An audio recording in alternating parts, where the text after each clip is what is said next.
Hello, everybody. Welcome to Talk the Walk, Boss Rush Podcast, or Boss Rush Games, I should say, walking simulation discussion show. Kind of our new book club thing that we are doing, because we have got a lot of feedback about us when we talked about what remains of Edith Finch, and we just came together. We kept talking about walking simulators, and it was just like, we should name a show. And so, we played around with Walk the Talk. I'm like, no, let's call it Talk the Walk, because that's what we are. We're talking about walking simulators. And this month, we are playing maybe the birth of walking simulators, or even the term of walking simulators, Gone Home by the Fulbright Company. You guys can find this on PC, PlayStation, Xbox One, and on Nintendo Switch and iOS. And I believe Android also. And that's pretty accurate. There were definitely ones before this one, but I recall this one being like the main one that I think not exactly mainstream, because I mean, these games, even the real gems of them, they're not plastered all over the place like some of the bigger titles. But this is definitely one of the first ones that people that I know weren't into walking simulators or really didn't know about them. This is one of the first ones I heard them starting to talk about. Yeah, I remember when it came out and people were just like, it's such a different kind of genre that we're experiencing.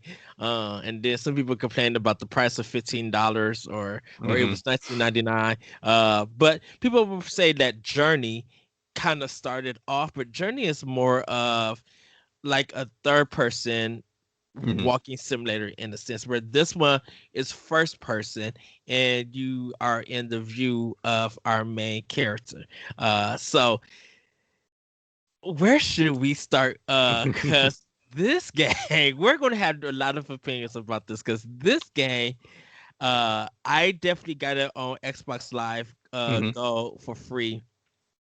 And I have thoughts, but Celeste, before we even get into that, I'm sorry I didn't introduce my guest. They know who we are by now, maybe. That's it.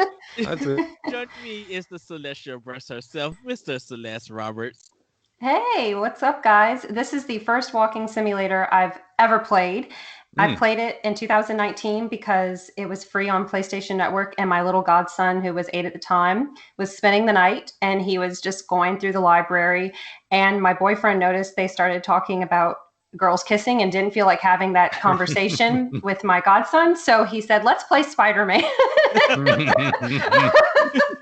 We'll wait till you're a little older to let you play this. But then I picked it up the next day, and I had never played anything like Gone Home, and that's what started my love for this genre. Yes. And joining us from Retrovaniacs is Billy Holiday. Welcome back, Hello there. Sir. It's good to be back. After that first one, I thought it felt good. I was like, well, I'll have to see if they invite me back. That'll be the real test.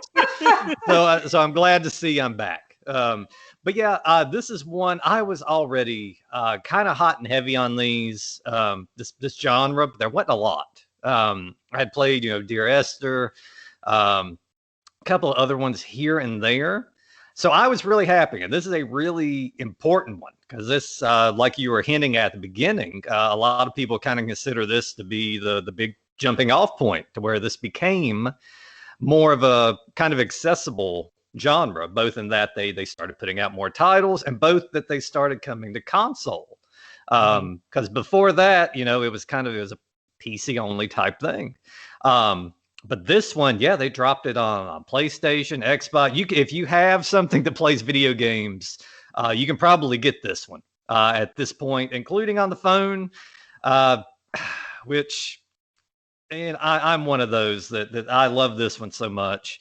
And it's like Edith Finch. If it's on something, I'll pick it up. I don't know why. I really don't. But I am saddled. I am saddled with the iOS version of this also, which, if that's the only way you got to play, but I certainly wouldn't recommend it. But yeah, this was, I think, a significant title. Maybe not because a lot of significant things happen in the story, but just because of what it kind of meant for walking simulators in general. And it was a big.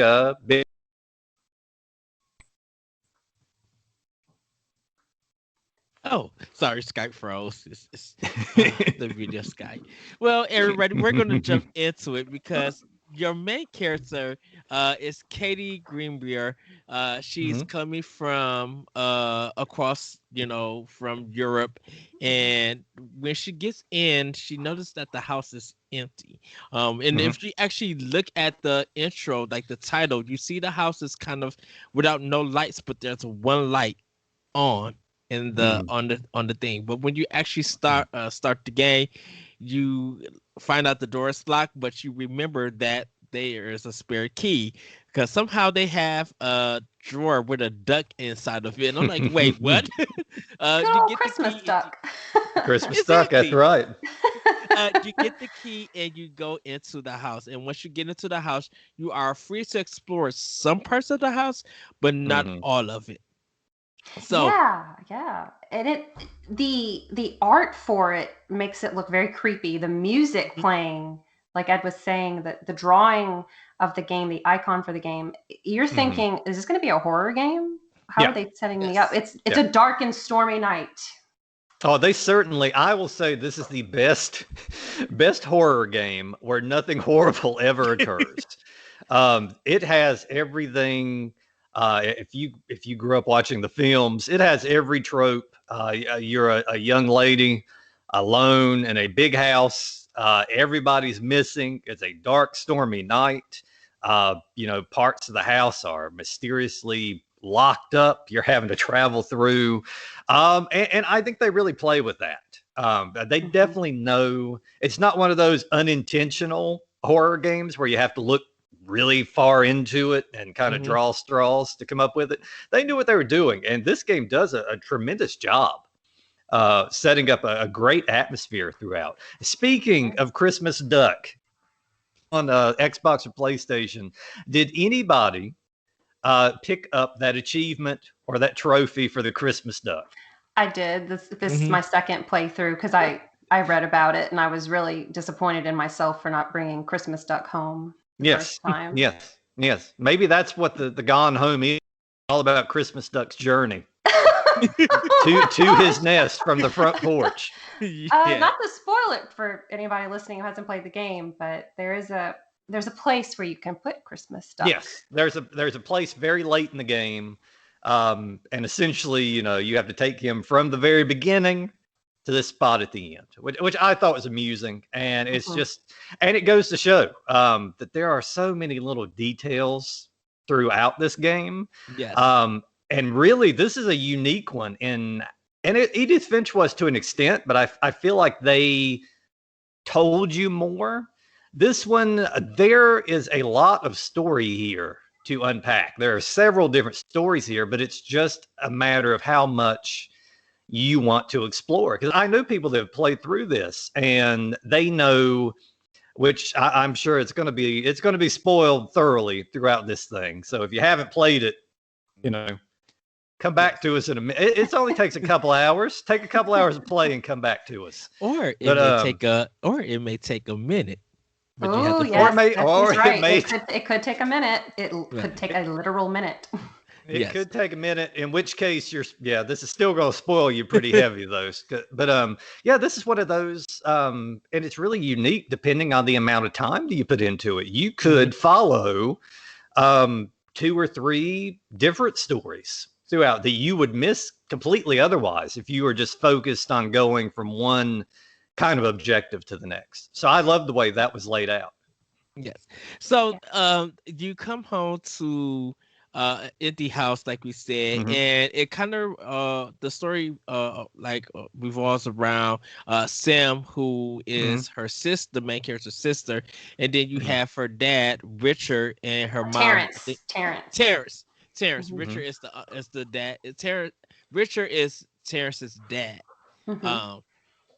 And you got the mom, Valerie, I believe. That's Janice. Why did I think it was Valerie? Oh, sorry, everybody. And it kind of revolves around another character named Oscar. That there are some things with Oscar, and he is a hit that he's hunting the house, but it's not Hmm. sure with the music and sound effects and stuff. Hmm. And definitely it's weird because when you're in the house, it starts thundering and raining and stuff. Yeah. So you, like you said, Billy, you get the spooky atmosphere, Hmm. but you really are just searching the house trying to figure out why nobody is home, and Yeah. you kind of hear the narrative through Sam's voice, telling you what's been going on, and you got to Hmm. put the pieces out for it. What's cool about this game is that when you go places, if you highlight something, if you're Hmm. playing the Xbox One version, you hear the right trigger and you'll pick up stuff, and then you Hmm. can examine it, look at it, or put it down, and you pretty much do that throughout the house. And the linear part comes from when you pick up certain items and you hear Sam telling what is going on. But the plot, if you want to call it, kind of thickens because there's some things that deal with love, some things that deals with finding out stuff about about the characters and Hmm. about themselves and stuff. So I want to do Sam last. I kind of want to get into Terrence, the Hmm. dad, because he is a character that we see this picture and we know that he's an author. He used to review Hmm. electronic stuff, but he also has been writing books. And he kind of going through a rejection Yeah. time. But there are other stuff that is happening to him. So I want to get your guys' opinion. What did you think of how the Fulbright Company wrote Terrence? How they portrayed him? I think Terrence is definitely the one. If you really dig throughout the game, has a pretty pretty good arc to it. But it's all they're not going to give of it. It's like you're saying the only story you'll get, which we'll get to later, is Sam. Sam is the Mhm. only story that is put upon you as you play through. With Terrence, you know, kind of your original hints are you'll find tons of copies of his books laying around. So you get down, okay, as an author, you know, he's got books that look like they've been published. So you're thinking, okay, this may be a success, big house. I want the damn houses these people have in these games. That Edith Finch house, this house, man, these are some nice houses. But so you're like, all right, big house. You know, he's got these published books, must be a successful writer. And then as you go through, you will see, yeah, like I was talking about, there are kind of, I don't know if he started off pretty hot to begin with, but there are, you know, rejection letters. Obviously, the series he's working on is not, which involve, you know, going back to the time traveler, you know, going to 1963 to prevent JFK assassination. Um, you know, you'll find that his other entries, I guess, aren't doing so well. He's starting to get rejected. I think he gets dropped from his company. And at the time we find him, he is sort of, and I imagine it's a huge blow, probably ego wise, to go from being a a published author to, you know, this company kind of throws him a pity job of, you know, writing reviews for, you know, electronics and things like that. So that's obviously a big drop career wise he's going Mhm. through. But you also find that he has inherited this house from Oscar.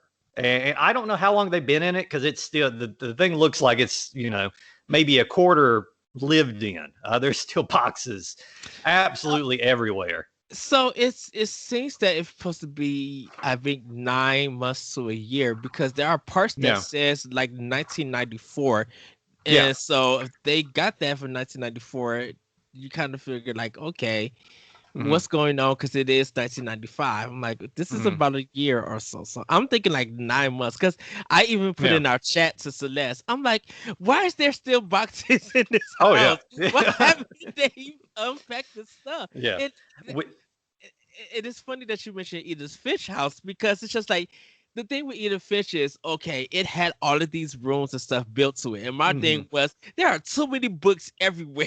And Yeah. then this one is just like, there are books, but I'm like, y'all still are unfinished. And second of all, people clean your houses. Like, Yeah. what is going on? What is with these? Well, I haven't played Firewatch yet. But it's just like, why is it just like areas that look like they didn't do no cleaning? Like you come to a Yeah. house, it's messy. Just like what's going on? Yeah, and Uh, I thought about that the the lack of unpacking, but I think it might make sense as you play through and discover more that this family had a lot going on. I think everyone individually had a lot on their plate, so I'm thinking maybe that's a direction they were going in to kind of show, that the family is having trouble kind of moving forward. Maybe I think maybe that's a little symbolism. House full of unpacked boxes. They're having trouble kind of progressing along. And we find out that there are a lot more things. We'll go into it, and a lot of them involve Oscar, the perhaps ghost of the house.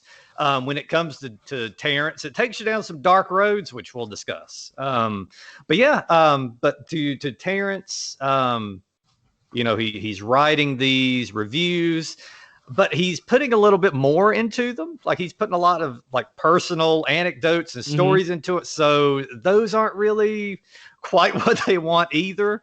You can tell that he's a very creative person, and he's kind of stifled with something as simple as just, it's very mechanical, just writing reviews for things. Yeah. So maybe he's really not express himself like that. And you get the feeling that he, and we'll talk more about it, that he is maybe going through a bit of a crisis, and just feelings, a lot of repressed emotions, possibly, as we'll discuss, from being back in this. Oh no. It cut you out a little bit, Billy. Oh, It's okay. We just what you were saying, being back in the house will do what? Oh, that was the end for me. I wrapped it up. I said that It did it at a perfect time. It ended at perfect time. But yeah, I just think that and you'll find more as you explore through, that why being in this house might weigh on him a little bit emotionally. Celeste, what are your thoughts about Terrence?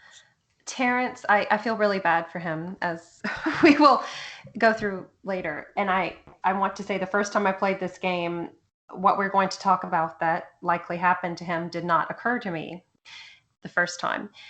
So I feel bad for him because he also feels like he's a shadow to his father. His father was an English professor. He has a PhD. He was a prolific researcher. You can find a copy of his book, Exploring James Joyce. There's a portrait of his father in the basement with the face torn out. So you're wondering, was this intentional? Did they drop it while moving? Did Terrence, or Terry, whatever you want to call him, did he punch it out? Did he kick it out of frustration? Because his father reviews his books, which are about saving JFK. Terrence is very obsessed with the year 1963 for good reason. His father calls it derivative. He thinks he can do better. And in Terrence's office, you see Post-it notes that say, you can do better. You can do better. These sorts of details are very easy to miss if you just fly through the game. But the implicit storytelling in this game is where it shines. It's very important if you want a more in-depth look at the family. And so obviously Richard, who is Terrence's dad, he's good with writing in English and literature. Terrence is good with it, as well as Sam. Yes. Terrence's younger daughter, she loves to write. She's into creative writing. Terrence is struggling. I feel really bad for him, but there is a light at the end of the tunnel for him that we find out. Yes. So my thing with Terrence was, my first playthrough, I didn't pick up a lot of the things about him. I really thought that, he was just this author, and he was for this person who was getting these reviews and stuff, and then after that I didn't really pay attention on my first playthrough, and then when I played it again and started paying more attention to it, I was just like, okay, he's going through some things, and I'm just like, I still wasn't getting him as a character. But then, like, talking to you guys and thinking about it, I'm just like, okay, yeah, he did go through something. And seeing that when later on, when he gets to the basement, there's a certain part of that environment that plays a major role into why he is the way he is and everything. And it kind of it's make you think why he's writing these books and why is it connected to this one little section of the game.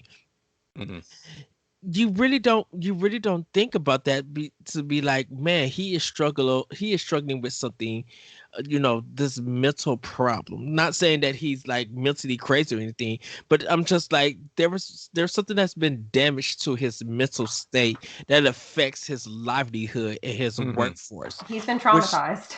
Yes. Big time. And he hasn't had a chance to come out from it, overcome it, and come out from that and really say something about it. And it's kind of like when you find out what's going on between him and his wife, and how this could have played a part if they written this way with Sam later on. It could have actually did something to play that, but it didn't go that far. And I was just like, okay, cool. It's like you said, Celeste, it's really kind of sad that when you find out some of the backstory about Terrence, you kind of feel for him. You kind of have this it's not, it could be emotional, but it's more such a moral thing.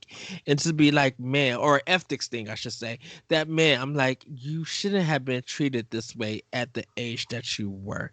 And you haven't had time to, I understand that it happened and it sucks that it happened, but you weren't given a outlet to recover from this, to use that outlet for him to recover.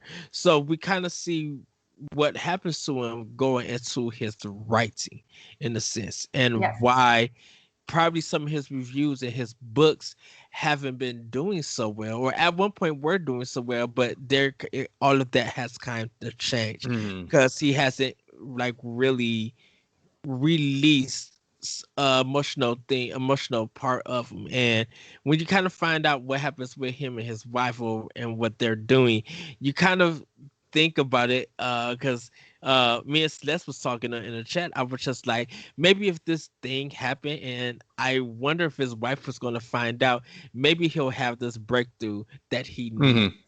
And you also have to look at the time period too that what happened to him happened. A lot of families were very hush-hush about those kinds of things. In fact, he is very fortunate that his parents at least removed themselves from the problem completely. Yes. He was very fortunate. And I find with men especially, it's getting better as time goes on. With those kinds of situations, the trauma that they endure, a lot of men have trouble talking about their feelings, especially someone of his age, born in 1950, 1951. To work through. I don't, therapy of course was around, but it was seen as a sign of weakness to go talk to someone about your problems. So it's evidenced in his writing. His writing is his therapy. And that's one of the things the review magazine, the electronics review magazine, chastises him for. You're putting too many personal anecdotes in here. The general public, not that they're dumb, but they just want, is this a good radio or is it a bad radio? So yeah, and we're gonna touch about, because that's one thing that you didn't expect to play a part in this, but it's a big thing that plays a part with him. And everybody have to remember that when you're coming with a modern thought for something that would have been happening in the past, like you said, Celeste, at that time, this is 1995, and trying to use 2020's logic and ideal and question and reasoning stuff for that, it doesn't match. Like you said, therapy was a sign of weakness for men if they went now you see therapy in a whole different light for pretty much men, women, children. Like mental health in 2020 is a big thing. It wasn't such a big thing because there was a fear of it in 1995. Yeah, which is crazy because you think back, it's like, this isn't like the eight. So it's crazy to think, just as an aside from the game, like how far, when you go back and you're playing through this game and you're thinking to yourself, I mean, if they all had cell phones, this thing would be over in like 30 seconds. Have the game. Yeah, right there when she first walks in, she texts her mom, "Hey, where are you guys at?" And game over. So it's always great going back. But yeah, factoring in things like that. Here we are just 25 years later, I guess the 1990s. But yeah, you have to keep a lot of that in mind as to why, there aren't simple, not that it's simple solutions, but why there aren't certain solutions in place for what's going on throughout this game. So we're going to move on to the mom. And the mom, Janice, correct, Celeste? Janice. Or Jan, whichever one. She works for, I think, a wildlife I believe. The Forestry Service. For a reserve. And she has to drive an hour away from the house to her place, her employment.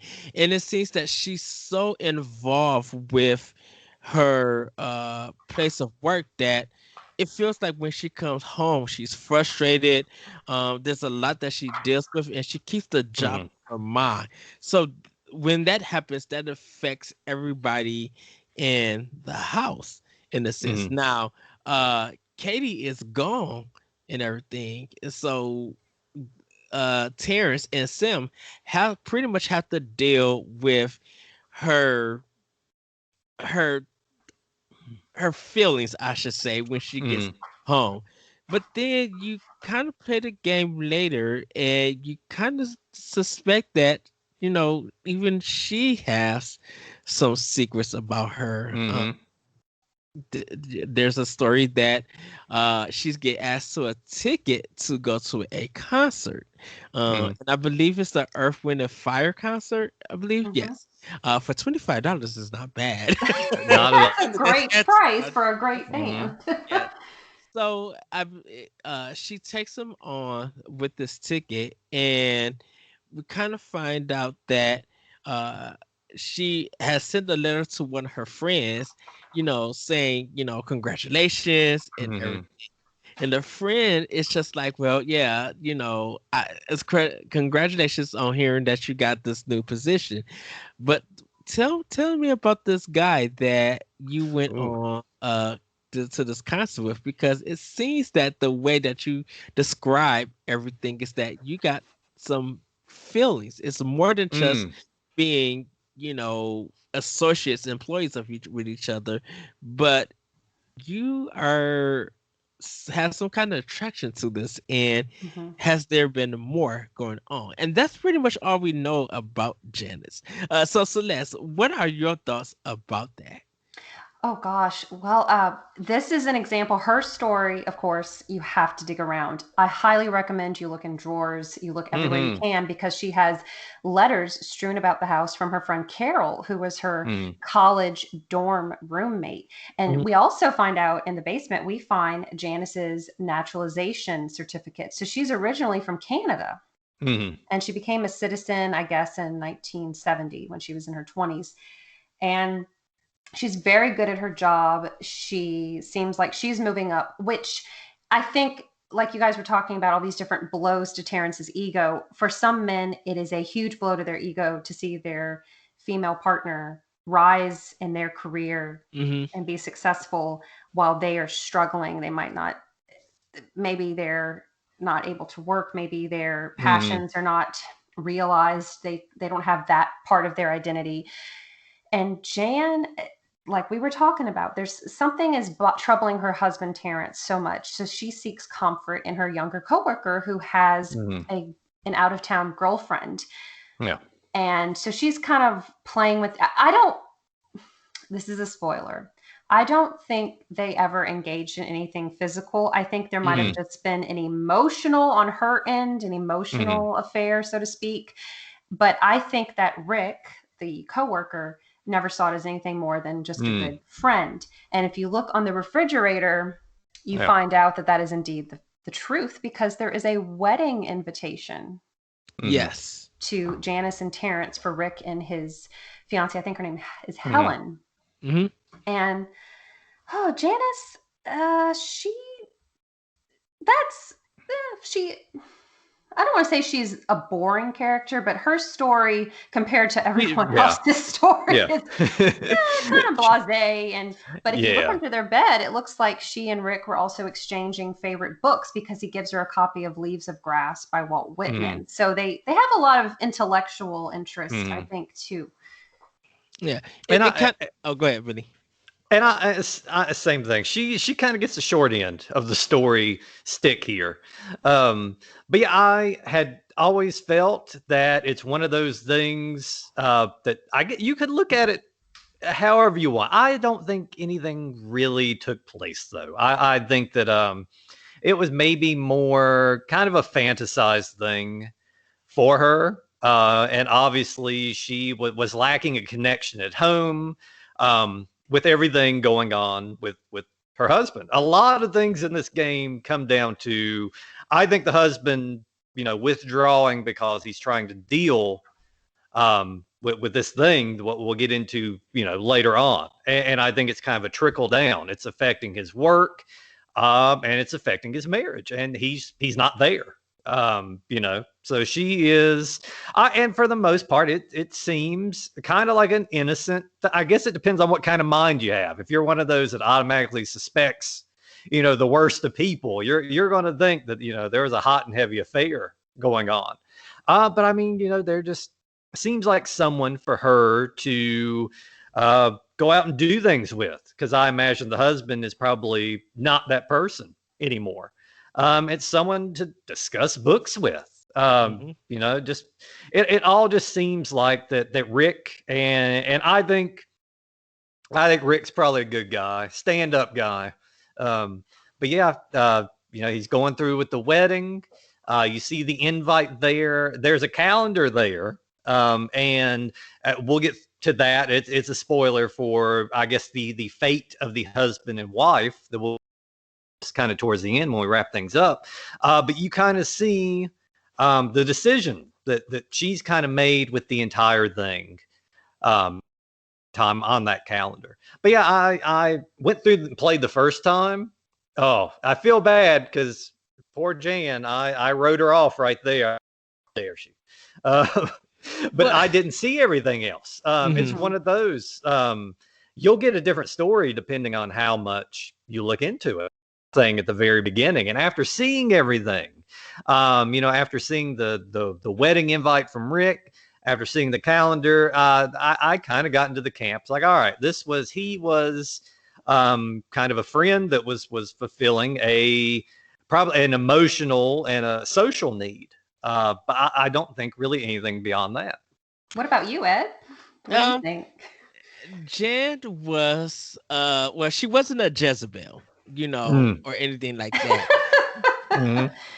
Because my thing was, it's just this is I think one of the things about this game is that even though you gotta find the narrative and the story through a lot of people's writings, I'm like, who is leaving letters around the house talking about you doing stuff like that? And why haven't Terrence found these letters and confronted Janice? But maybe he's been in such an emotional state that he knows but won't say anything because of what happens at the end. And I really feel like they didn't give Janice anything to really do, anything to make her stand out, no kind of background. Oh, we'll just say that she went to a concert with another man. That doesn't do nothing. You didn't really flesh her out. It feels like a big letdown that you flesh two of the characters in here and not the other one. There is no there's nothing to say about her. There's nothing to Hmm. think about her. She's a mom who when she finds out about one of the characters, she says something and then goes about her way, and that's all we know about her. And it's just Hmm. like this you can't really say nothing because you are nothing. You don't have no kind of backstory to you. Mm. So I think Jan was just there to I think she was just there to hide in. I don't know. She was just there. She was just like a piece of furniture that Mm. you see. You're like, oh, that's interesting. I won't pay that furniture no mind after I go leave out this room.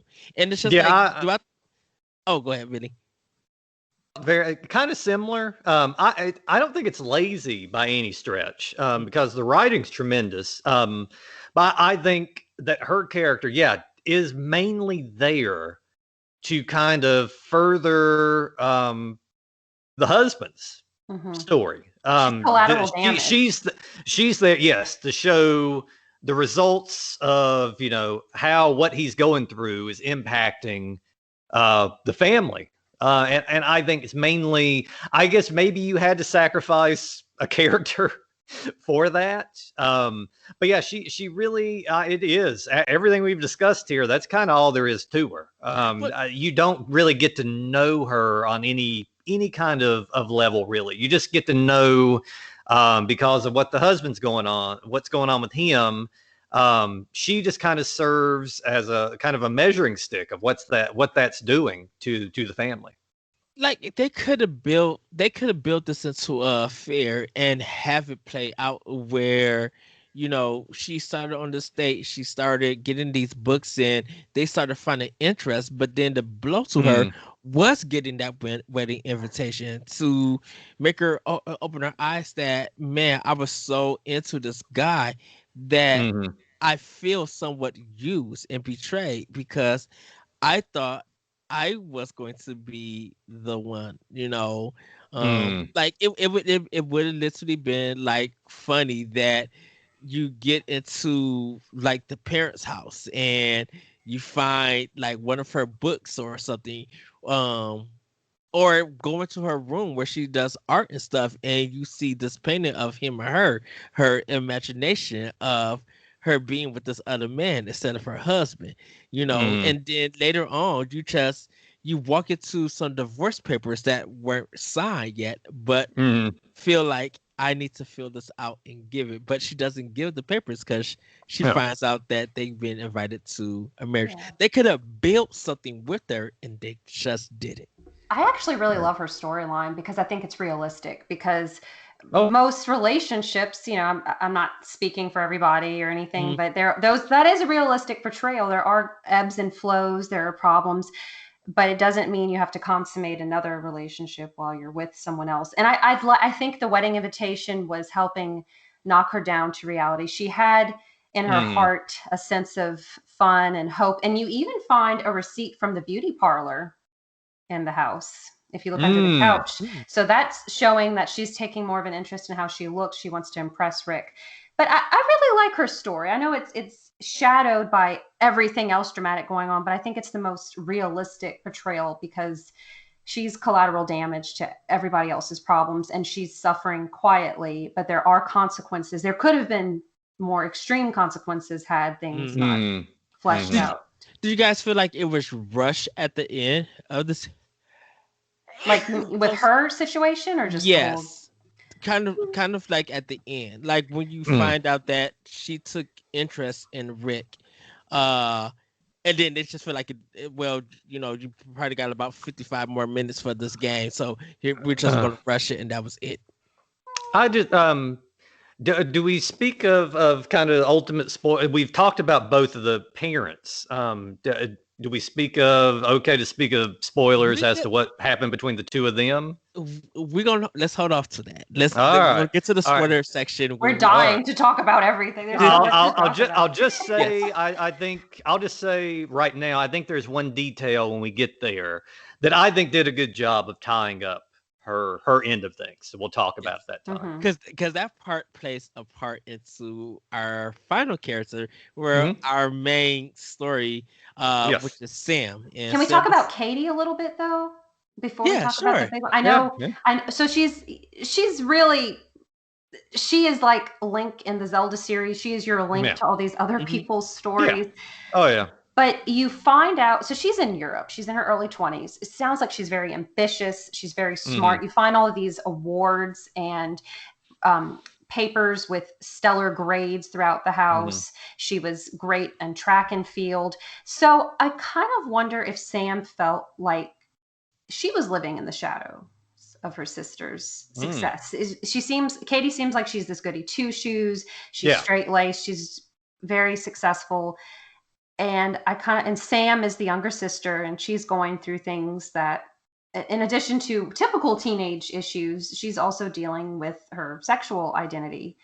Hmm. In the 90s, that again, we have to remember, this is the 90s with don't ask, don't tell, things like that. Hmm. And people were not as accepting of certain things Hmm. that time period. But what did y'all think about just Katie, like finding all of her things around? Did you guys think much about Katie, or? I think Katie was more of playing the role of the controller. You know, that we just Mm. controller, and that's all. We find things out as she's finding things out. Hmm. Searching, reading the stories, listening to the tapes, finding the password codes, and she was just like the driving force to finding out what's going on. I don't think she really. I think with Sam and her relationship is that Katie was sending the stuff to the family, but also sending stuff to Sam to be like, hey, I wish you was here, but I am doing good. I miss you and I love you, Hmm. and things like that. And uh, it's at the point where we get close to the end. There's a voice call from Sam saying that, telling Katie that, hey, I'm sorry that I missed your calls. I was asleep. And then when we Hmm. get to the end of the game, we'll talk about that. But I Hmm. think I think Sam and Katie had such a good relationship through Hmm. while Katie wasn't there. Um, Hmm. it was good, I think, for Sam to hear that how her sister was doing, but it was weird that Katie didn't find out much about Sam until she actually got home to Hmm. find out, catch up of what's going on in the life of my sister and Yeah. stuff. And I Yeah. think they had to do that because if Katie knew what was going on with Sam, we wouldn't have gone home in the first Hmm. place. Yeah, and I think she's very much the tool the player uses to navigate through, and as such, they haven't fleshed her out much at all. You do with her sister, as Ed was saying. You also do that she was close with the parents. Sending postcards home, and then. But I kind of got from it. She's been gone about a year Mhm. at this point. I kind of got the feeling that she was maybe things were probably uneasy well before, but she was maybe kind of the glue that kind of kept things at least a little bit together at home. At least somewhat. But when she was gone, with her presence gone, maybe that's when things further, kind of broke down um, around the house. As we'll find out with Sam, she's missing um, a big time in Sam's life where there's a lot going on with her. The marriage seems to start, crumbling a little bit while she's gone. So I do wonder how much it is of their, just this kind of perfect person as she's presented throughout the house being gone. How much she was actually doing just being there, kind of keeping things together.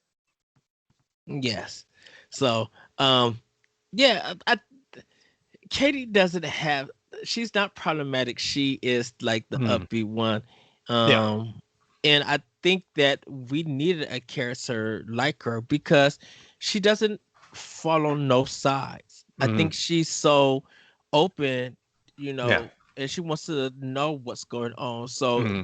that kind of represents us as a player, that we have to go into this game being open so that we can find out what's going on. Because Hmm. if if we were spoiled by other people before we played Go Home, or if you played Go Home, besides people listen to the podcast, you may end up picking a side without knowing why you picked that side. Yeah. You know, one of my favorite, if I could add one about while we're still on Katie, I can't imagine we'll do much more with her. One of my favorite little details, and I think it's the only complaint lodged against her, which I have to imagine is a nod to the play style many of us undertook, is her parents complain about leaving too many lights on. Yes. Which I imagine is a reference to every time you go into a room and cut the light on, you're not, as a player, going to cut it off when you leave. You are controlling Katie as she cuts on every single light in the house and leaves it on, which I thought was and I didn't really understand that nod until have cut on every light switch in this house. Right now, every light in this house is on. So I thought that was a humorous way of kind of, predicting how the normal player going through was going to. Maybe next time I'll be a little more courteous. Maybe when I leave the room, I'll cut the lights out. No, I'm gonna keep the lights on, because if I come to a house, y'all already had lights on, you left the TV on. Well, Sam left the TV on and everything, and that plays a part to the end. It's just like, I'm not about to be in this big old house just walking in the dark. Yeah. No, even the second time playing it, I was still creeped out, especially in addition to the thunder and lightning. The house makes all kind of creepy noises, creaking wood. And speaking of electricity, if you are in Terrence's office and read the electric report from the electrician, that plays a role in the game's one jump scare. Yes, it has one, and it's super effective. It really is. Because I think it comes at a point where you're starting, if you're reading everything, you're getting a lot of the ghost speculation. Sam and her friend, as we'll find out more about them as we go, are dead set on that there's a ghost in this house. They're talking about like seances, ways to kind of conjure this ghost or find this ghost in the house. And I think about the time that scare rolls around, that's kind of at its peak of the game. The whole is the house haunted or is it not branch of the story. Should we tell them what the jump scare is, or we'll just let them find it? Oh, you can't. I think that's the one thing we can't spoil. It's the one thing that is going to be spoiler free. Everyone deserves to go into that with their guard down for full effect. Yes. It is easy to miss, but just look around really thoroughly. Yes. Yes. So we get into Sam, who the game kind of revolves in, and she's a high school student who, she, at first you read about her, having trouble making friends, but then she kind of meets the one particular girl named Lottie, and they become close through playing video games, and we know one of their favorites is Street Fighter. Yes. And it's just like, oh yeah, Street Fighter 2 was out. That was a big part of the game. And you kind of learn more and more about them, about how Lottie got her into listening to certain kind of bands, how Lottie's mom is such a big Christian but lives in Florida. She says that she's with this guy who is a tool and everything. And Lottie kind of likes Sam's mom compared to her own. And then we learn throughout that, Sam is figuring out that she starts liking girls and everything. And she ends up having a big crush on Lottie, but then ends up falling in love in a particular way. And we hear her do these not audio files, but do different parts when you pick stuff up and put it down.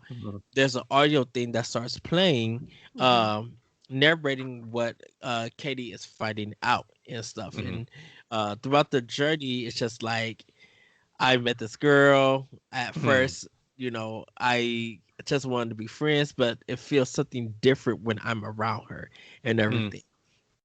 And so it's Sam's story. Yeah. yeah. Oh, sorry. No, Sam's no. story. I think my highest compliments to the voice actress for Sam's part reading these diaries out. You're basically getting written diary pages, just being read out to the player. Oh, and it's really tremendous. And you see that Sam has got the writing bug from her father. Definitely, she's very prolific in getting out her feelings and kind of pivotal moment, these discoveries she's making in her life. And I love one of those things where I think we all can kind of put ourselves back then. Some of us way back further. That kind of first love, that kind of, regardless of what type of relationship it is, that kind of first love, those butterflies, those feelings like that, that nervousness, that anxiousness, and they do such a good job of writing that, and the voice actress does such a good job of kind of conveying that, and you get it even gets me here in my late 30s. I get a little bit of the flutters, I just hearing about this kind of love story that you see kind of slowly building, and her, discovering her, it's very much a coming of age. This young lady, I think she's 16, 17, kind of discovering her sexuality, her, this crush, which eventually turns into a love. And I think it's done in such a great way. And there's a good little build up to it also. Yes. Like she starts you off from the meeting to, hanging out, to sneaking out, to kind of a relationship in secret. And ultimately, once again, this is into the game stuff we'll get to, a conclusion to the whole thing, or at least for now, as much a conclusion as we're going to get. Yes. But no, I was so taken aback. This is still one of my favorite. We talked about the voice acting of Edith Finch, which is also, and I think it comes down to the fact for walking simulators, it's all about the voice acting a lot of time, because there's not that action component there to draw you in. Bad voice acting would have killed a game like this, no matter how great the environment might be. So yeah, this is my favorite bit of voice acting in a video game, probably. So that's what's your thoughts about Sam? Oh, she's such a great character. I love the little I love the implicit storytelling where you find out she's kind of a rebel. There's a pack of cigarettes in her locker in her room, which I thought was hilarious. There's I don't know if it was an in-school suspension slip or a detention slip she received. Her parents do find out that she is a lesbian, and they don't send her to a conversion camp or anything crazy like that, but they say that struggle. They say that she doesn't know what she wants. It's a phase. Yeah. Yes, they say it's just a phase. And I thought it was hilarious how Sam was like, I've known since She-Ra. That was so funny. And I think she and Katie are very close, but I also feel like in some ways Katie is the ideal daughter. Sam is giving her parents trouble, and she's rebelling. She and Lonnie are very into that riot girl music genre of the 90s. They're into writing zines. They're into going to shows. Lonnie, we find out, is in a band. But, oh, gosh, it brings me back to being a teenager. And I was a goody two-shoes. I was way more of a Katie than a Sam. But just, your first crushes, your first relationships, going out places, and Lonnie is not like a bad girl, so to speak, but I think because of her, Sam is introduced to this riot girl movement. It kind of makes you think about just those people in your life who have introduced you to different music, books, lifestyles, concerts, events, whatever. And I hope that teenagers today can get that again soon after things settle down. And it's interesting that it's interesting that you say that, Celeste, because when we think of coming of age stories or even just homosexuality in general in games, we kind of we have Tell Me Why, which deals with transgender as characters. We have Mass Effect, where you could choose your character to be gay or not, male or female. We have the big controversy with The Last of Us Part 2, where we find out that our main character, Ellie, we knew that she was gay and a lesbian in the Left Behind DLC, and then it's really fully explored more in The Last of Us Part 2, and there was just so much upset with it and everything. And it kind of feels like when it does deal with LGBTQ kind of characters, a lot of it has been leaning more to females than males, and there's nothing wrong with that. I think it's easier when people are portraying female love than gay love, in a sense, where there's male love, because I think the pushback would be there'll still be an upset and stuff, but I think like a lot of people will start using the F word, with the FT word, I would say, then they will when it comes to women and stuff, and this game does it such in a manner that it reveals it slowly. It pulls back the layers, where if you want to know what's going on, you could probably hit at it, but you're not for sure until you get confirmation that this character is something.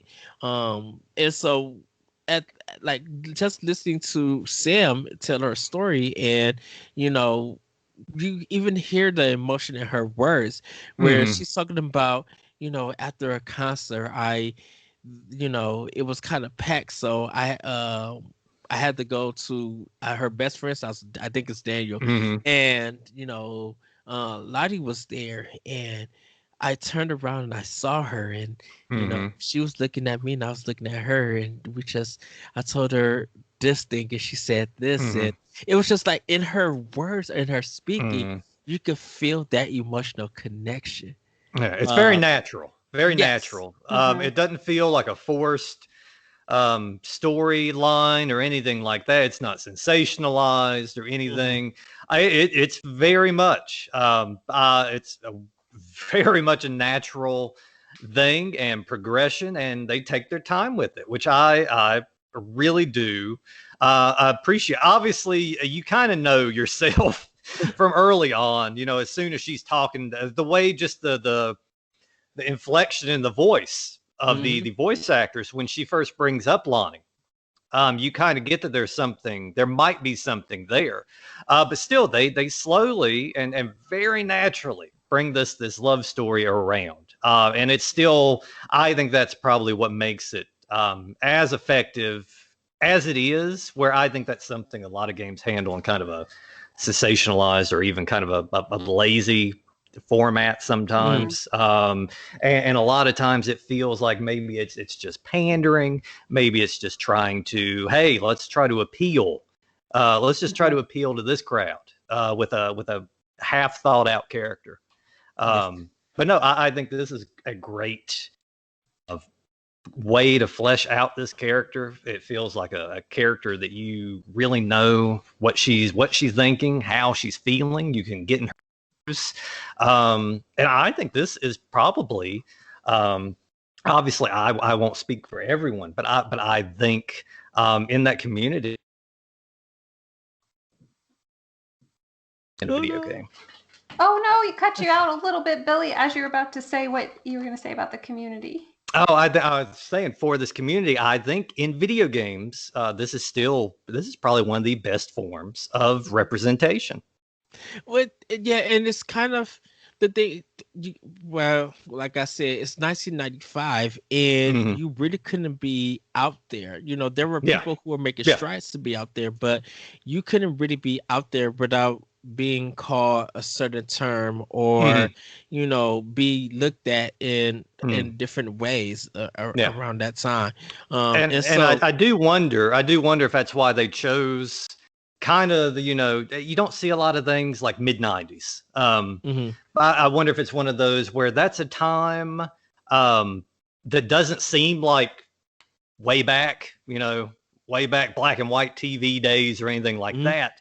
But it's still so far removed from where we're at now in terms of acceptance and things like that. So I do wonder if they kind of picked a time where it would still seem at least semi-modern, but still, kind of socially and things like that, things were still so much different. So I think it was pretty smart and probably very deliberate with kind of picking that mid-90s.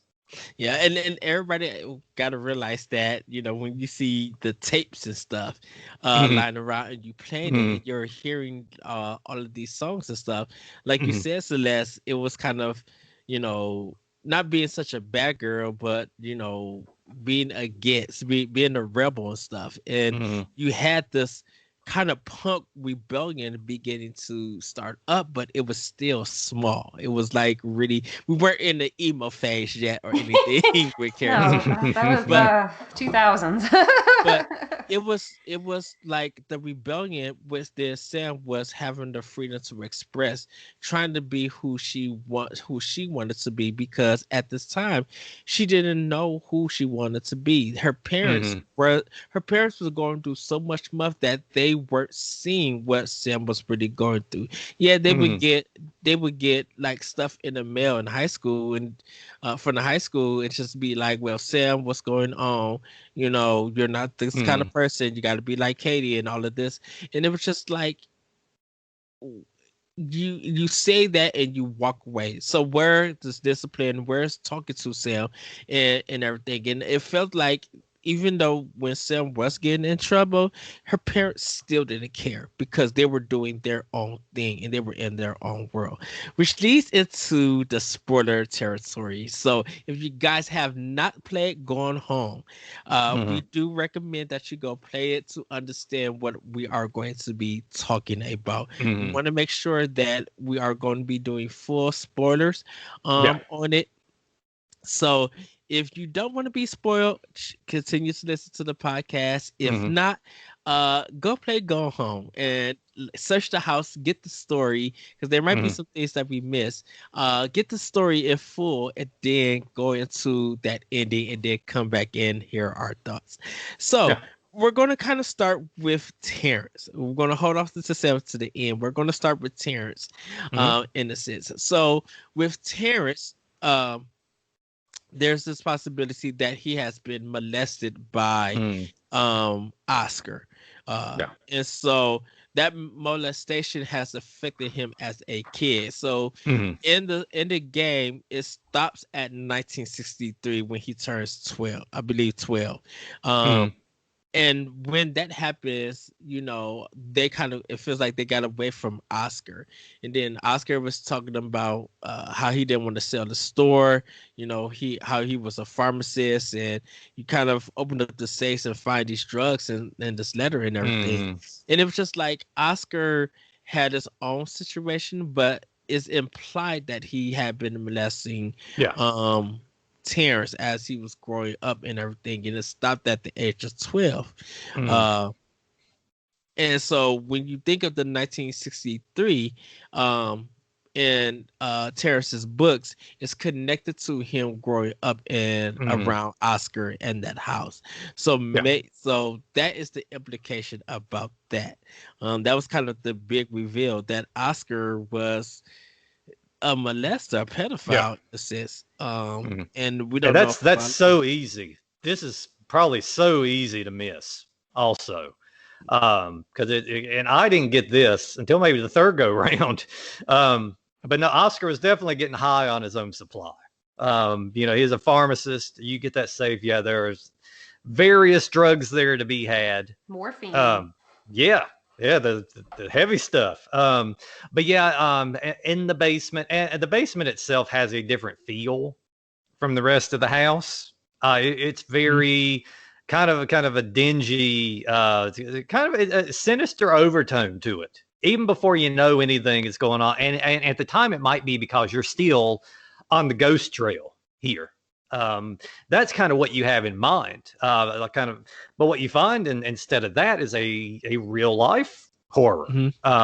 And instead of a paranormal one. And there's just little things like Terrence has a growth chart, down there. You find a really dingy area where there are, children's toys laying around. It's enough there to heavily imply. You find out that the family has pretty much, Oscar's out of their life. They're done with him.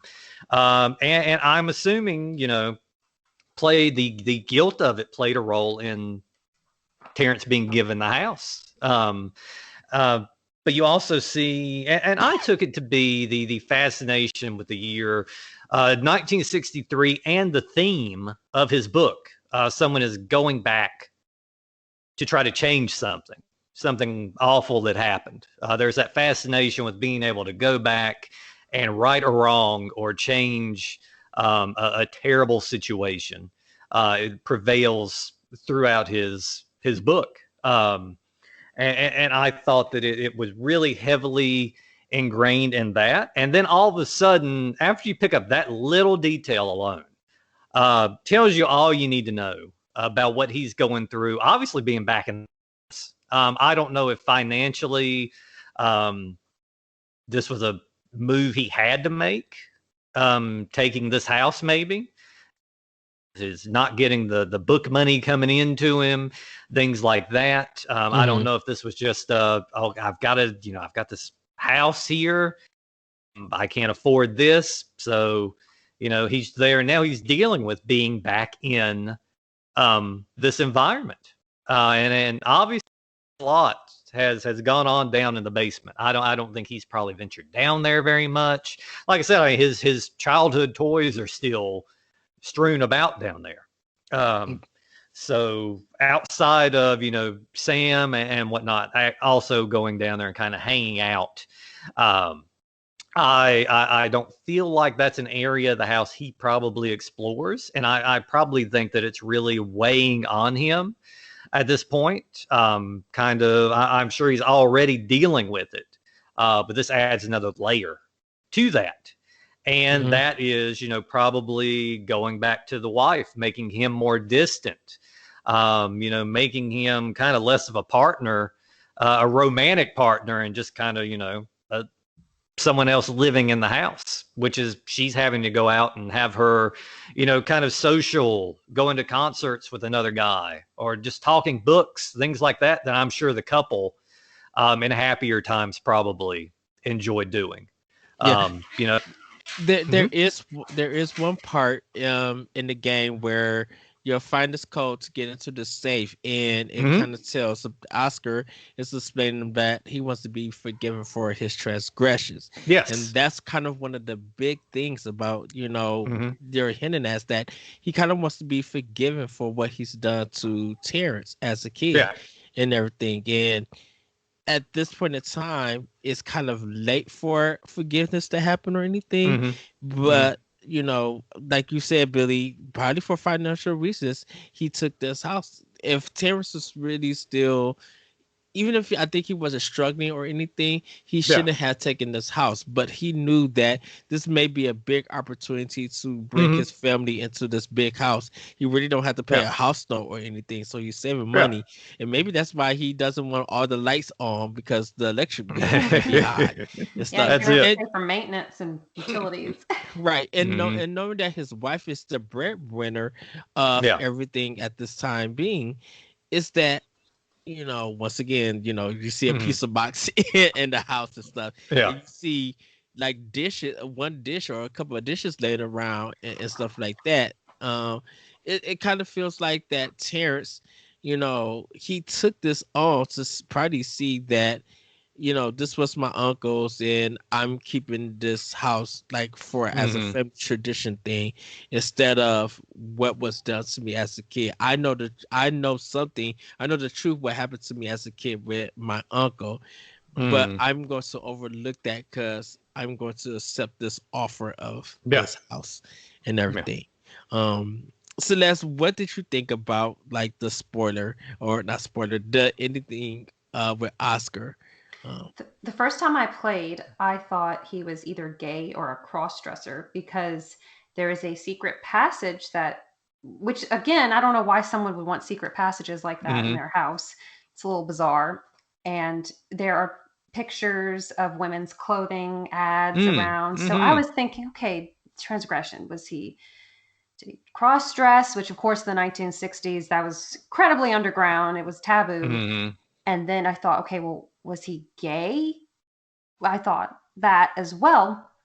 It did not occur to me that he had abused Terrence Mm-hmm.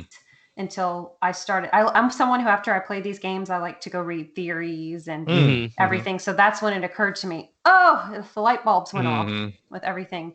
So do you guys think with the morphine and the different drugs, and I was reading that someone said one of the drugs mentioned in there is something they use for chemical castration, possibly.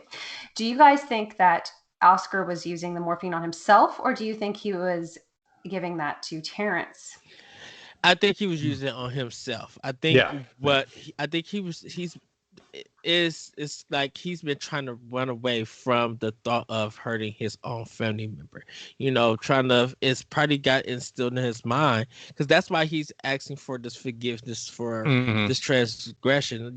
He has to deal with what he done to his nephew, Mm-hmm. and dealing with that, you know and not having a chance to say I apologize or turn himself in or anything like that. He had to deal with the horror of this memory replaying in his mind. So probably every time because the thing about it is that if he wasn't dealing with this, he would have wiped off or painted over the dates and stuff Mm-hmm. of measuring Terrence while he was growing up. He would have just painted that over, but he didn't. He kept the toys. He kept everything that led to this memory of what he did Mm-hmm. to him. And so, in order to forget it, I'm just going to use some drugs, and it may help me feel better about myself and not be able to think of it. Mm-hmm. When it wears off and stuff, I have to face the reality. But I know when I have to face the reality, when it gets to that time, I can escape it by injecting some stuff with Mm-hmm. it. I Mm-hmm. think him. I think because it looks like he didn't really have a wife that I knew of. Mm-mm. So in order to, he may have a mind, and I am this, but I can't really express it. There's something about a young male that attracts and probably was attractive to Mm-hmm. Oscar. And why go look out when my youngest nephew probably don't understand what's going on? I could just tell him that this is all part of the human condition. This is Mm-hmm. kind of how, make up some excuse to find a way to follow him in a sense, Mm-hmm. or have his way with him Yeah. and stuff. I agree. I think that Oscar was probably um, seemed to be, and we don't know much about his upbringing. We don't know if he went through kind of shaped him. But I think that there does seem to be a really significantly deep regret there. Hmm. But what are you going to do? I mean, the parents definitely in the right, kind of, erasing him from the family, basically. And I think that was something that he probably did live with, and suffered over. But it falls into one of those things. It's still, I think, a transgression that keeps him far from being still a sympathetic character, or anything like that. But the good thing is, things for Terrence towards the end are starting to look up, in some ways, both professionally and in terms of the marriage that, by all intents, looks like it's crumbling. As you go around later in the game, you start to get at least a shred of hope that maybe it's not over. Ed pointed out the divorce papers that weren't signed, obviously a thought, but that hadn't been followed through on. You do find out a couple things with Terrence. One being a company has gotten really interested in his old books and are wanting to republish them and are wanting him to continue. So he is, as of the last we hear, going to be getting back to what he loved doing. And I think what served as his kind of form of therapy, getting down there and writing these books, continuing this story that he obviously had planned more for before it got cut off. And at the same time, on the other end of things, love end of things, we start seeing talk of a couples retreat, a counseling retreat, which is a hopeful sign that maybe things are going to turn around. And I would like to personally think on that retreat, that counseling, he's going to get a lot out. Maybe he's going to get all of this out during that. His past, the things from his past that occurred that are bogging him down, things professionally that are going on with him that might be impacting things.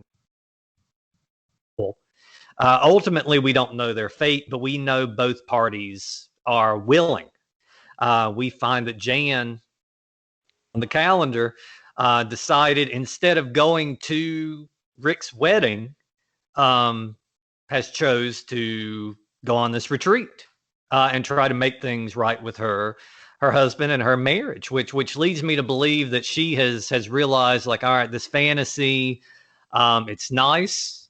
I need to stop focusing on it. Maybe I can have what I was fantasizing about with this fella. Maybe I can have this with my husband again if we go to this and we start working on things.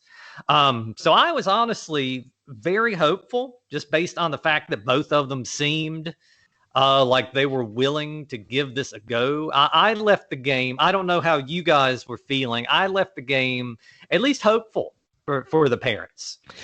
Okay, so first time I played it, I thought they left to go after Sam. I didn't catch that they left to go for the retreat until I played the game again and explored more. Be like, oh, so that's why they're not there. I thought they left to go find where Sam is at. And we'll get to that. Celeste, what are your thoughts? I think I just want to say about Terrence that I kind of wonder if he was susceptible to Oscar because perhaps he had a contentious relationship with his father, never able to please him. So maybe he was close with Oscar and that's where he sought his comfort. And we did learn that Oscar removed himself from temptation. So that's why he sold his pharmacy, because young people would go there. So that's just another thing that you pick up on, all of these little hints. And I really do hope that the couples retreat works out for them. And that is something I felt very hopeful. I felt so happy for Terrence. And I hope that I was really proud of him for agreeing to go on this retreat, because those aren't easy things to talk about. People today still have trouble talking about issues. So I can only imagine it was even harder for someone who grew up when he did. And I thought it was really cool that this publisher found his book at a yard sale. Yes. That was, what luck is that they found copies of his old book, The Accidental Savior, The Accidental Pariah, I believe. And I loved it. I was so excited for him. And he seems like a really loving father. I think he's very close with his daughters, and I think he cares for them. I think he cares for his wife. He's also a jazz fan. We find out throughout the game. It just seems he can't be that bad a guy then. No, it sounds like a good old guy, and I felt very optimistic for him, and not in ways I see what the parents are doing is kind of parallel with what Sam does. I see a lot of connections with that. Things with Sam, I got a little worried. I got worried in more ways than one, because we find out one of the last diary entries that you hear, or a couple of the last ones. Things with her and Lonnie are still going great in secret. Except Lonnie is going off to the military. Yes. And is going to be going. And this is the 90s. This is not, FaceTiming. This isn't, calling or texting any old time, instantly hearing back. This is, especially the military, this is, if anything, not going to see each other. Letter writing at best, maybe a phone call here and there. This is essentially, and it's hard to imagine this. There was a point in time where, like, if a friend moved out of town, you probably weren't going to talk to them again. There was a lot of effort that was going to have to be put into that. And I can imagine the fear that, especially if Lonnie's going off to the military, there's not going to be time. Yeah. And it gets me feeling why Sam miss Kate's yes phone calls, because she got a phone call for Lottie, and Lottie said she couldn't go through it. She really wanted to be with Sam. She couldn't get on the bus, and if she could get in her car and come to Salem to go pick her up. And you find out at the end when you read the last diary that that's what she did.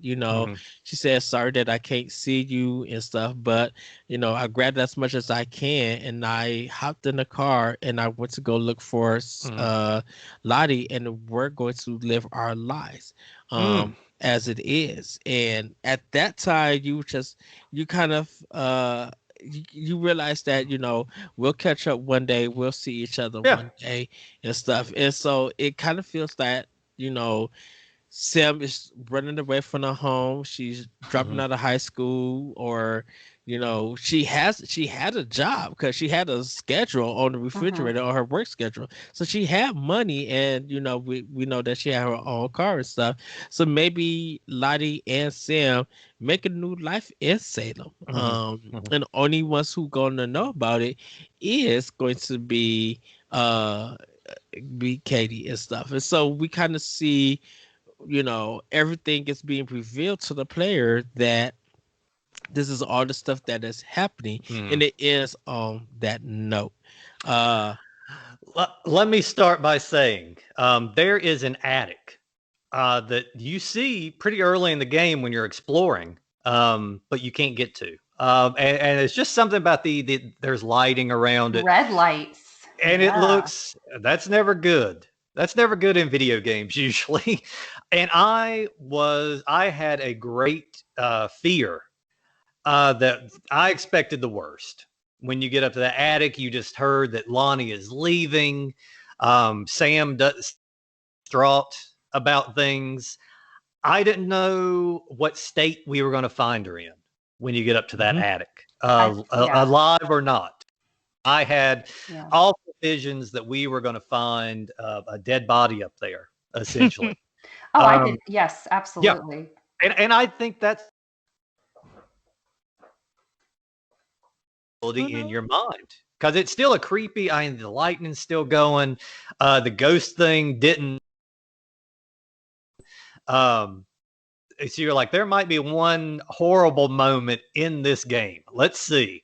But instead you get, you get the home for Christmas duck when you get up there. But you also get just a very touching area. You can tell this is where Sam and Lonnie spent time together. You've got the pictures that Sam's taken of the two of them holding hands and whatnot. And you get a very emotional ending. Mid-30s me was sitting there. I was damn bawling at this point in time. You get such a touching ending, but a little bit of uncertainty. Running away from home, both of them 17, but setting off to start this life together. Where are they going to go?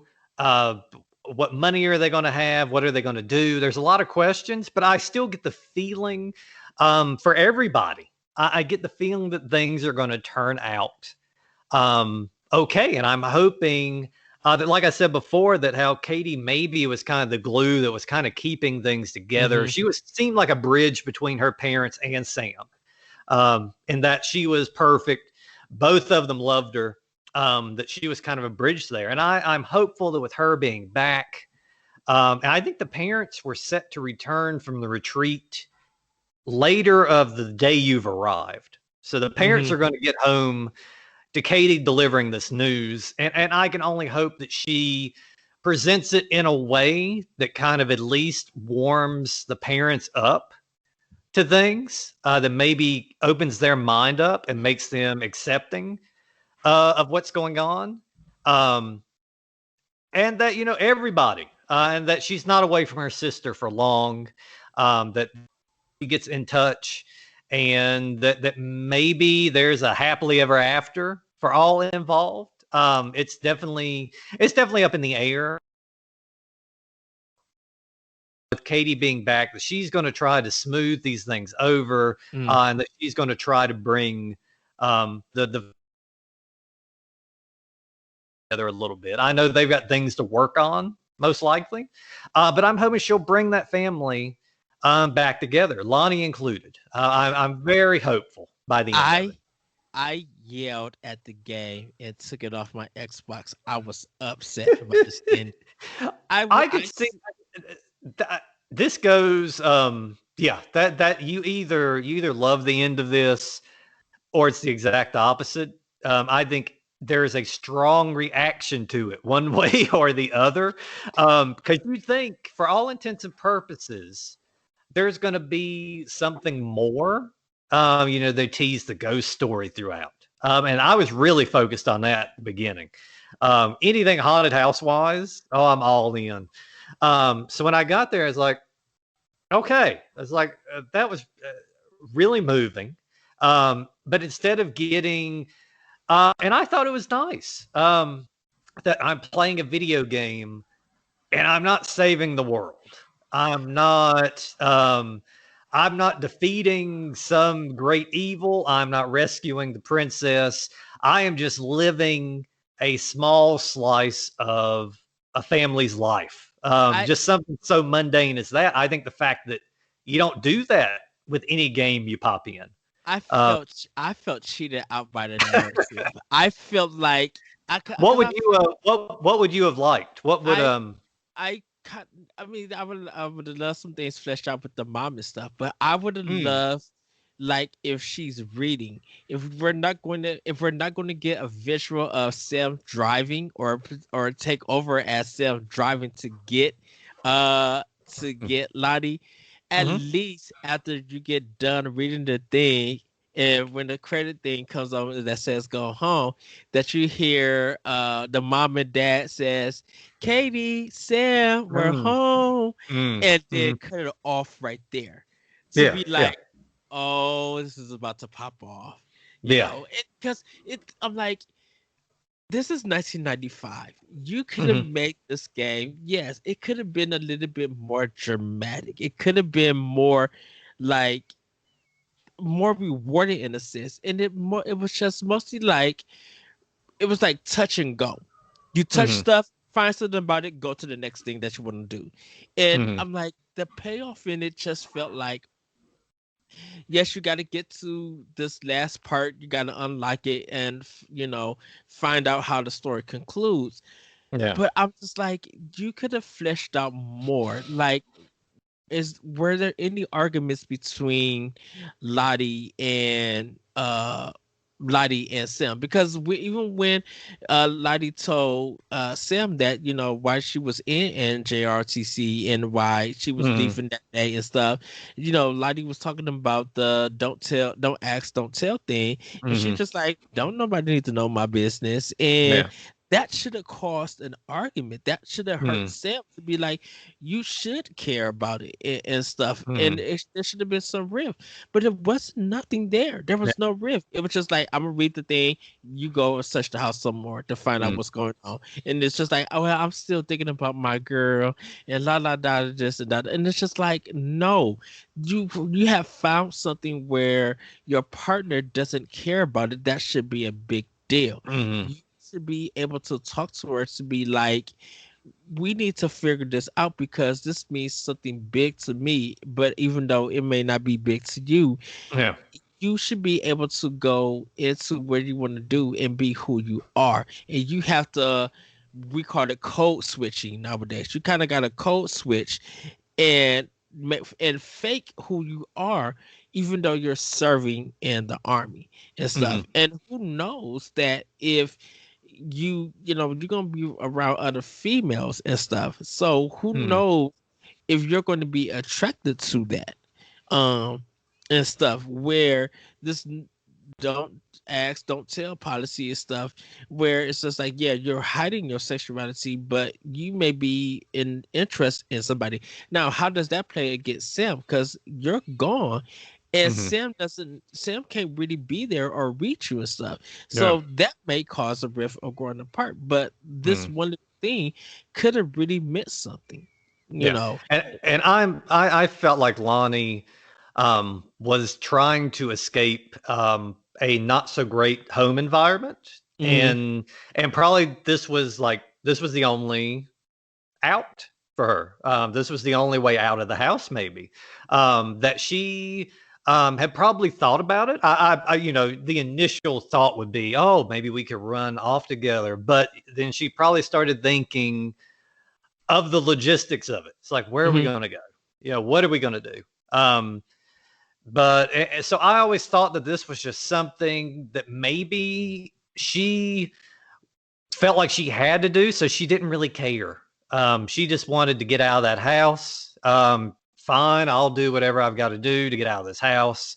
If this is my only option, whatever, I'll do it. It didn't seem like something that her heart was in. A lot of people go into the military and they have reasons for doing so.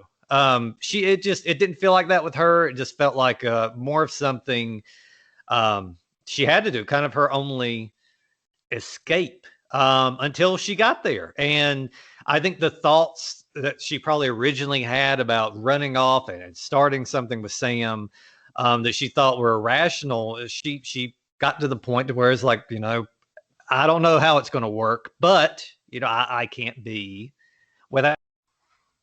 So she's taking a life of kind of uncertainty, and who knows, works out, but it very well may not.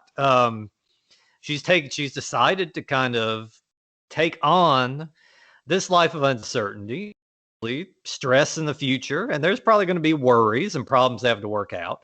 But she's deciding to go for her own happiness at the end. Yeah. Celeste, what did you think of the ending? Yes. I felt relief. I felt so much relief that there was not a body hanging from the rafters. Yes. And I really enjoyed the ending. It took me off guard, definitely. But like Ed was talking about with the paradox of Lonnie's decisions to join the military, we learned that her father served in the military. The army is in her blood, so to speak. And like Billy was saying, that probably was her only escape. She is not close with her mother, even though her mother lives in Florida. She doesn't want to go see her. Her mother's remarried. She doesn't like her stepdad. And I did like that we did see some beginnings, some quaking of conflict, because Sam is so confused. How can you be in JROTC and be okay with Don't Ask, Don't Tell while you're also supporting riot girl movements and being yourself and going against authority? And again, the military, I think Lonnie, like most people, she's conflicted. There are things she likes about the riot girl movement. There are things she likes about that underground punk life, but there are also things she respects about the military. Maybe she felt that that's where her talents lie. They, I do wonder how they're going to make it, but I think that the ending was really cool because the teenagers, especially, and young adults make very rash decisions. They live in the heat of the moment. They might not be thinking long term. And I really like the ending because before that, we're living in the past. The story is found through things that have happened. Now we have caught up. Now what lies ahead? That's what I really enjoyed about that ending. And again, I see a parallel between Sam Sam's and Lonnie's journey and Jan and Terrence's journey. They're going off. They just might be on to a good horizon. Some hope. Yeah, hopefully. Did anybody pick up on the hidden cat-centric journal entry throughout the game? No, I did not. Is it about Mittens?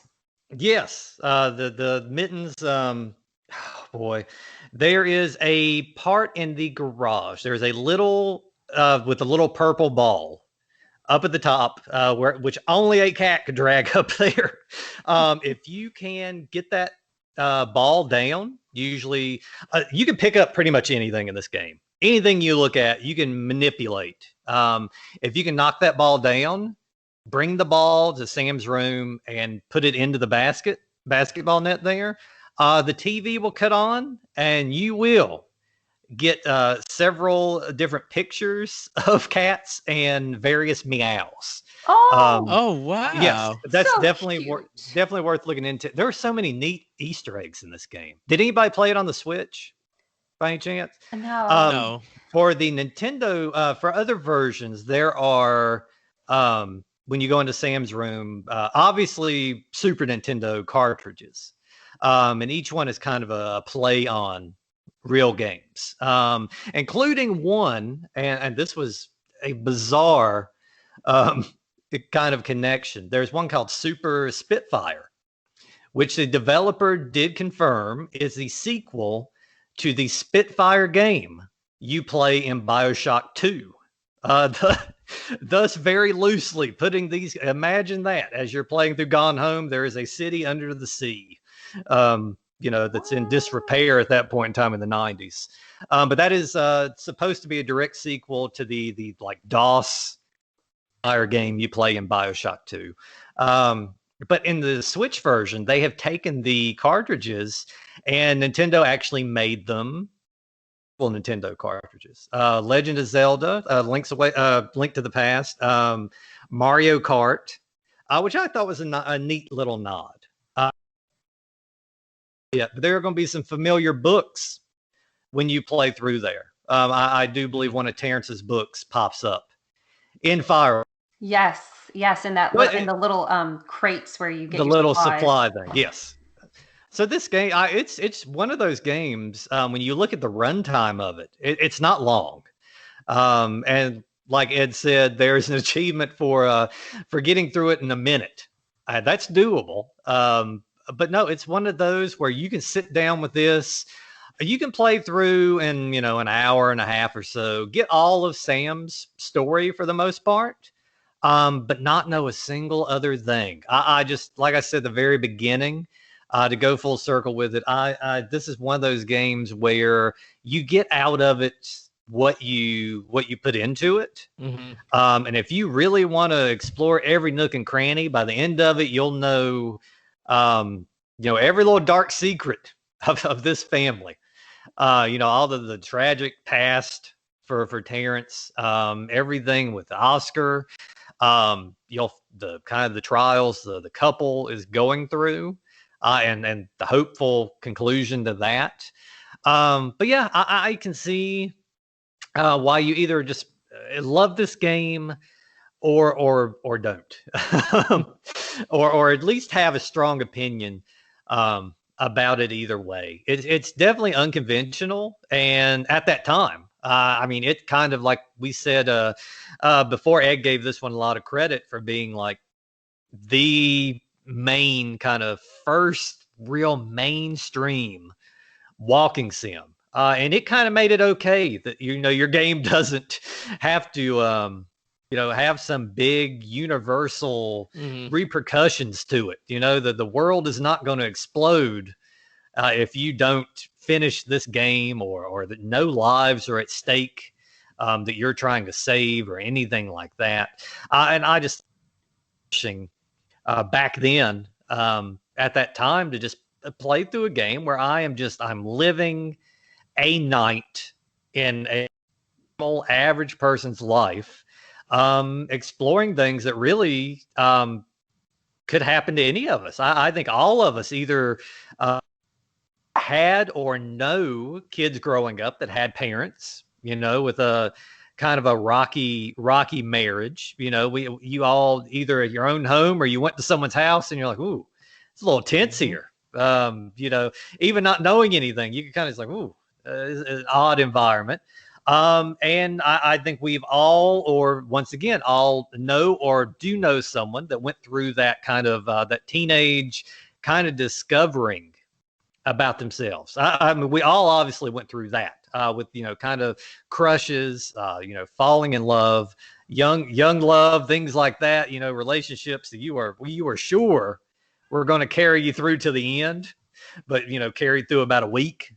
I think we've all been there. But this seems like a very strong bond between these two, which I hope does last. And like I said, from the second perspective of characters discovering their sexuality throughout, which we've all known people, or are those people that have gone through that also, kind of figuring out the world, and what you want in it, and all of that. And I think this game did a great job of getting all of that across.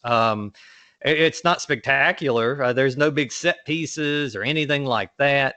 But I just think this is a nice kind of, once you know that nothing's going to jump out around the corner and there's no bodies hanging in the attic, it becomes a very relaxing kind of game to play through. And it's one of those, like Edith Finch, I said that I'll play it again for sure, and I'll find something new. I'll find something's like, oh, I wish I would have found that to bring up, because there's just so much. And even covering every little corner, I just think this is one of those games you could play a dozen times, and still there's going to be some other little slip of paper or something laying there that's going to continue to kind of enrich the game. And I love it too, because I don't know if you guys are like this, but sometimes you drive by a house or you just find yourself wondering, I wonder what goes on there. I wonder what they're yes. I don't want to go be a voyeur or anything. I don't want to set up cameras and do anything creepy. Celeste lives in your neighborhood. Pull the curtains. You might find a face on the other side of the glass. But no, I know what you're talking about. You drive by and it's like, well, I wonder, like I used to be obsessed as a kid, driving by a house and seeing the TV on inside another house. Mm-hmm. It's like, I wonder what they're watching. I wonder, it's like thoughts that would race. I wonder what they're watching. I wonder how many people are watching it. I wonder what they did today. Just little weird things like that, which apparently aren't so weird. Thank you. For getting that across. The house is just the vessel. You can miss so much if you don't look. And I don't go to people's houses and start rifling through their drawers. There are things I probably do not want to find in their drawers. Oh, there is a funny part about that in the parents' bedroom. So make sure to look in their drawers. There's a nice little uncomfortable item if you're a child and you find it that your parents are using. That's all I'm going to say. Yes. And that was one I could relate to. And yes, that feeling of discomfort washed over me anew at that point in time. But there's just so much here. And this is it's everywhere. PC, every console. You can pick it up on the phone if you want, but I would say if you got another means to do that. And I think if you had played Edith Finch, but didn't play this one yet, it feels like it's still exploring a house, but this definitely feels like a smaller, kind of more intimate look into people's lives than Edith Finch. Edith Finch had so much ground to cover. And you were just getting snippets. You were getting like little stories here and there about some characters, more about others. But in this one, I feel like you're really, you're kind of, if you daughter or sister, you're definitely snooping. You're getting the dirt on these people's lives. And it's done in a way where, okay, this is just someone trying to find out where their family is. This is someone acting out of concern. Where otherwise, it's the best way to, I think, snoop around in people's lives. Nice. And not have to feel. You don't have to worry about getting arrested. That's right. That's right. Well, everybody. That is going to be it for Talk the Walk. I'm sorry, yes. Billy. Oh, you're fine. You're fine. We have discussed Go Home, but we will be back next month because our next game that we are playing is Soma. So, I have never played this game. Me either. This is going to be an interesting one. Yeah, I will say that all the scares and all the terrible things you thought you would encounter in this one, I think all those went into Soma. There are definitely it's interesting, and it's going to be a big change of environment too. Yes, we're not exploring houses anymore that I'll never afford to be able to purchase. We are going into some odd territory, and Soma was one of those that caught me really off guard when I first played through it. But yeah, we're not going to discuss anything here other than that it's a very thought-provoking game. It brought up a lot of questions within me as I'm thrilled that we're going to be playing through that. And Celeste, I guess, is this going to be a daytime hours? Yes. Are you, Katie, every light on in the house? Yes. As you play through this one? I even played Gone Home during the day, even though I knew exactly what was going to happen because I am a weenie, even though I knew everything that was going to happen. But I understand there is a weenie version of Soma. So I might be playing that version. So, Billy, where can we find you? You can find me. I have a podcast with a couple other decent fellas, Retrovaniacs. I have to come here to talk my walking sims because we cover the older games, a PS2 era, PS2 GameCube, original Xbox, and before. So if you're into older games, we are cranking those out a couple times a month. We got a Patreon where we're cranking out a couple of others a month. We're getting ready to enter the Halloween season. My personal favorite time. We really put a lot of work into our Halloween episodes. They're usually super cheesy. It's the equivalent of, walking into a house that has like the plastic skeletons and the little ghosts, the little sheet ghosts laying around everywhere in podcast form. Our Twitter is the same, Retrovaniacs. You can catch up with us on there. We have a YouTube, which oddly, we're going to throw it off a little bit. The YouTube is retrovania.net. And that's also the website that kind of has all of our social media things there. Some written articles for us old timers that played through this game and remembered 1995 very well, that still love a little bit of written content. We've got some for you on there. And I think that's about it. I am on Twitch occasionally. I'll be returning there finally. I had to take a couple of months off due to work and just the world in general. But I'll be returning on there. They usually coax me into playing some shitty games that I otherwise would stay very far away from. I have now played both Bubsy games, which is 2 more Bubsy games than I ever wanted to play. But no, we will occasionally be on there. Usually me. One of the other guys might be every now and then. But I think that about covers it. Celeste, where can we find you? You can find me on Twitter and Instagram at Fairy Crypt, and I'm also with another Zelda podcast. So if you like Zelda, I would check it out. We have articles on the website. We have recorded episodes, a lot of evergreen content. So it's not so much news, but different topics, theory, symbolism, speculation. So check it out. Yes. And you guys can find me on Twitter at that retro code. You can check out Optional Opinion on SoundCloud, iTunes, and other podcast apps. You can find more of Boss Rush Games at bossrushgames.com and on our YouTube page at Boss Rush Games on channel. You can find us on Twitch at Boss Rush Games, where we do some recorded live shows like Nintendo Power Block, Crossroads, Arsenal X, and the Boss Rush podcast. And we have other stuff like 1v1, standard definition, recap, and other shows that will be coming soon. And could check out our old content like Pot and Pay, Master Indie Class, and some of our E3 coverage from past years. We did predictions, but on our personal shows, we just talked about some of the stuff that they were shown. So we didn't really have an E3 this year, but next year we will definitely be having one. But that, everybody, have a great week. Have a great weekend.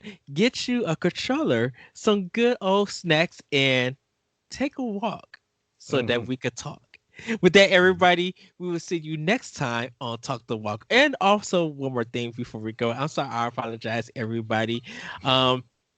As long as we are playing Soma for Talk the Walk, we also are doing Resident Evil 2 for the Boss Rush Book Club, so you guys could go in and play that. Also, we are getting ready for our Mass Effect discussion that will be happening in October, so do play Mass Effect 1 to 3, and if you feel like playing Andromeda, you can. We are going to be doing a history of Mass Effect. We got some great guests that's going to be on the panel, so literally be ready for that. We're going to have a lot going on in October, so just be ready for a lot of great gaming. And with that, everybody, we will see you next time on Talk the Walk. Bye, everybody. Bye, guys. Bye.